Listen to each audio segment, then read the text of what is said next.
ஓம் சாய்ராம். நாம கோவிலுக்கு போனா வழக்கமா என்ன நமக்கு பிரசாதமா கொடுப்பாங்க? விபூதி, குங்குமம். சில நேரம் பாத்தீங்கன்னா சில கோயில்ல பொங்கல் கொடுப்பாங்க.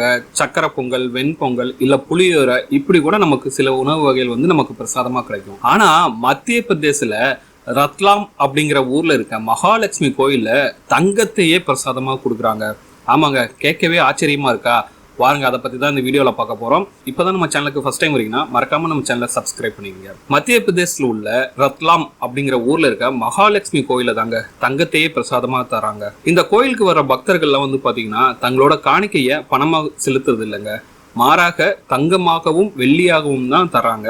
இப்படி அவங்க தர்ற காணிக்கையோட மதிப்பு மட்டும் பாத்தீங்கன்னா வருஷம் பல கோடி ரூபாயை தாண்டுதுங்க. அந்த காணிக்கையிலிருந்து ஒரு சில பகுதிகள் தான் பக்தர்களுக்கு பிரசாதமாக வழங்குகின்றனர். இந்த தங்க பிரசாதம் பாத்தீங்கன்னா நாம நினைக்கிற மாதிரி டெய்லியும் தர மாட்டாங்க. வருஷத்துல தீபாவளி அன்னைக்கு மட்டும்தான் இந்த தங்க பிரசாதம் தராங்க. இந்த தங்க பிரசாதத்தை வாங்க மக்கள் எல்லாம் பாத்தீங்கன்னா பல்லாயிரக்கணக்கான கிலோமீட்டர் கூட கடந்து வர்றாங்க. இங்க தர்ற பிரசாதத்தை பாத்தீங்கன்னா யாரும் தங்கமா பாக்குறதில்ல. அதை வீட்டுல வச்சுக்கிட்டா லட்சுமி கடாட்சம் பெருகும் அப்படின்னு சொல்லிட்டு அதை ஒரு இறைவனோட அருளாதான், மகாலட்சுமியோட அருளாதான் பாக்குறாங்க.